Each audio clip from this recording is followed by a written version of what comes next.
Hello everybody and welcome to another new player tip video today for Ursula Downs. Before we dive in, I just wanted to say thank you for your support on the first episode. A lot of people said we wanted to see more of this, so I'm going to do more of it. Sometimes I'm going to have Eric here and sometimes it's going to be me all by myself depending on how schedules go. But this is a chance for me to teach you, a new player, or advanced players even, and also Eric about these investigators, because I think looking at them in the binder doesn't give the true scope of what these investigators can do. So, today we're talking about Ursula Downs, everybody's favorite seeker except for Travis. We have Ursula Downs, the Explorer. 3 brain, 4 book, 1 fist, 4 foot. She has the ability as a reaction. After you move to a location, take an investigate action. Limit once per round. So after you move, you get to investigate. She has an Elder Sign effect of +1. After this test ends, you may move to a connected location, and she soaks for 7 and 7. So nice, good stats all across the board. Great stat line, an absolute killer stat line. 3 brain, so good defensive, 4 book, and 4 foot, and like no wasted in your punch. It's a great stat line. And our first tip one is actually pretty simple. That's really going to crack Ursula a bit wide open for people who might not know this. But that is, Ursula's ability doesn't need to be a basic investigate action. So when you read it, you might think that you only can do a basic investigate action with it. However, what you can actually do is use it on bolded action keywords. So because her ability says take an investigate action, this means that you can take a bolded investigate action with her ability. So in our examples here, Seeking Answers, Unearth the Ancients, and Grim Memoir, these are all investigate actions, which means that you can use them with Ursula's ability, which is super awesome. So it doesn't cost you an action to do it, because we're going back to Ursula for a second. You get to take an investigate action as a reaction. So you get to do one of these with it, or if you don't have these tools, you can just do a basic investigate action, which is also pretty sick. So yeah. So aside from Tombstone Harvey, she's the most powerful investigator ever, right? No, she's actually pretty flat. She's like probably like a B+, maybe A-, depending on how you're doing with her. That seems so strong. It's very strong. It's just efficient. But yeah. It's her her card pool is not as great in comparison. One thing to be aware of, the next tip here with all this ability, is that her ability does provoke attacks of opportunity. And this is because you're actually taking the action. So you're taking an investigate action. Even though it's not costing you one of your actions for the turn, it is still you taking an action, so it will provoke attacks of opportunity. However, her Elder Sign doesn't provoke attacks of opportunity. So this is one of those weird things you might be asking, Justin, but why? Because when you do the Elder Sign effect, you're not taking a move action. You may move to a connecting location. It doesn't say take a move action. This one is, as I said earlier, take an investigate action, so you're actually taking the action. Ursula's ability can sometimes be a bit tricky to navigate because it requires you to constantly be moving around the map to get the most out of her ability. Something that we constantly like to say on this channel is that in a perfect world, you would love to use your investigator's ability every turn. Yeah. Ursula's is a bit strange, right? Because you need to be moving. Because you may feel like you need to be constantly moving and doing the ability to get it. However, sorry, actually, I'm a bit ahead of myself. The way to take advantage of this, we'll get to the however as well, but you want to save on movement with other cards, allowing you to use your ability to its full potential. So if you're not spending actions to move, you can kind of just like ping pong around the map and go to where you need to be to get it. So Eon Chart, Shortcut, Pathfinder, all very powerful cards with Ursula, because now you're not spending an action to use her ability, which I think is really sick. Pathfinder as well is especially like a great card in Ursula, because it allows you to invest. It's basically like you can just investigate, a free investigate action each turn. Because generally when you're not doing a move for free, you're kind of not getting an investigate. So this is where the however comes in. Don't move just because you feel like you have to. Sometimes staying put is key. It seems a bit weird because once again you may feel as you're losing value by not using her ability, but you want to look at her ability, change your perspective from not as rewarding a move action, not an extra investigate. A move action is probably the least exciting action you can take in the game because it does nothing. It just like moves you. It's just like I'm doing it because I have to. So Ursula is softening that. It's not an extra investigate. It's actually just like making a move action more bearable. And this is where free actions to move can become even powerful, because then it actually kind of is an extra investigate on top of everything else. That makes sense. Yeah. So what's the, I guess, as a question then, so imagining she gets that free move off of a card, but she has to play the card, so that's an action.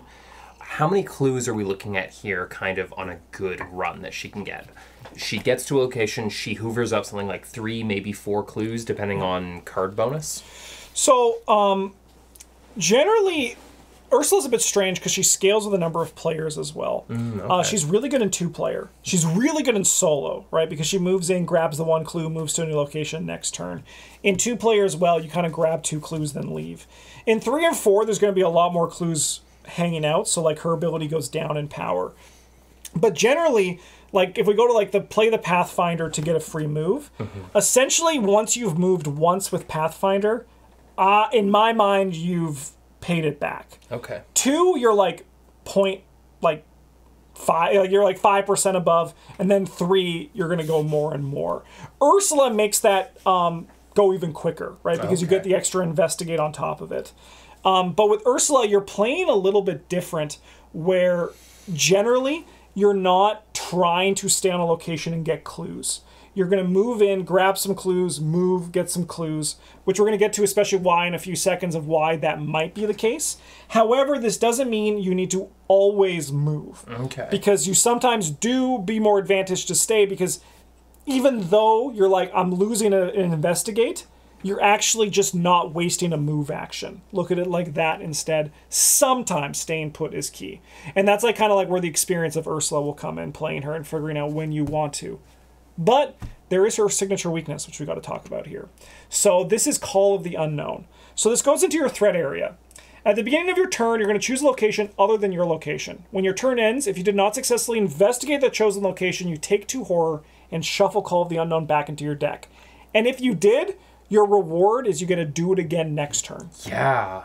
So it can be a very intimidating card to a new player, because it throws a wrench into your game plan. Suddenly now you need to be somewhere else. And if you aren't, you're going to take 2 horror and shuffle it back into your deck. And as I said, if you do appease it, it's just going to stay in play. But there are some things we can do to game the weakness. I'm going to ask before we move on, what do you think you would do in this case if you got this? Like, what would you be like your approach to how do you mitigate this weakness? I can think of a couple of things. One is, of course, I slap it on an area where we've got most of the clues we want. Well, it stays in your threat area. So, like, you're not going to slap it to a location. Each location needs to be different each turn. Right. But yeah, that's a good thing, right? Put it where there's clues. So hop around grabbing clues. Yeah.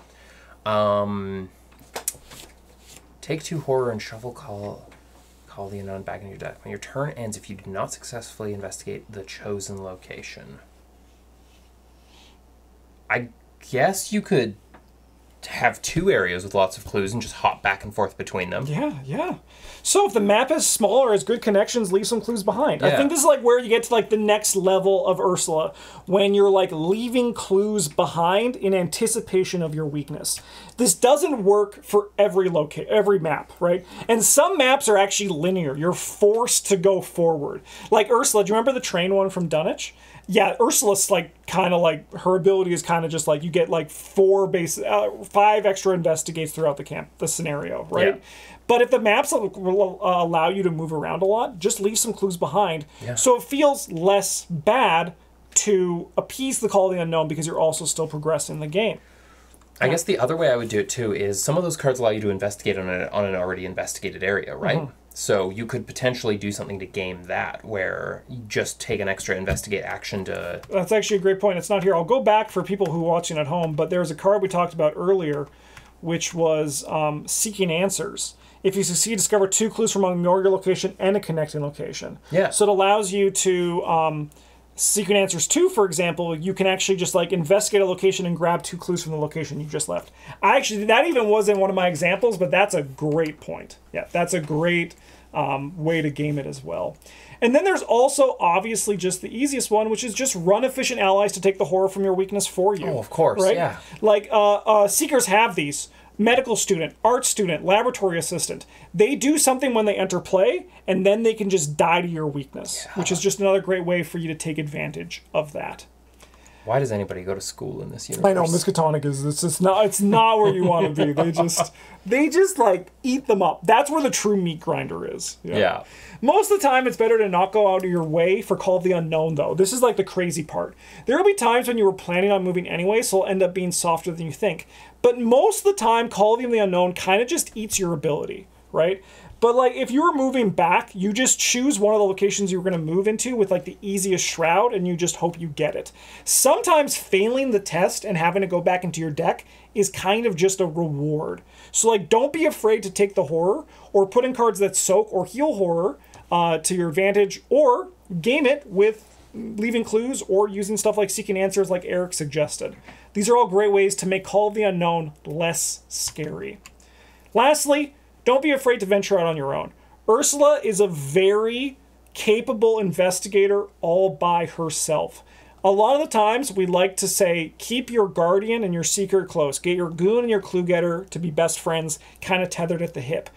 Ursula has the capability of very much going out of her way to do her own thing.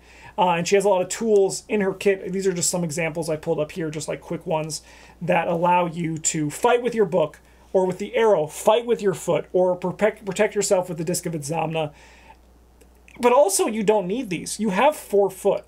And there's a lot of allies that you can use to bump up these stats as well, that will make it so that you're a very good independent investigator. That's cool. Yeah, so don't be afraid to go out on your own as Ursula, because you can do it all by yourself. You have a great stat line for it. And yeah, Ursula's fun. She's very fun. And I like playing her in 2-player a lot. But those are some new player tips for Ursula, and I hope they helped you be a little bit less scared, and I hope they helped you understand who Ursula was and what Ursula can do. Next week, we got a doozy of one. We got Parallel Schizo Tool. And you know what? It's such a doozy. I learned something new for this while I was making this video.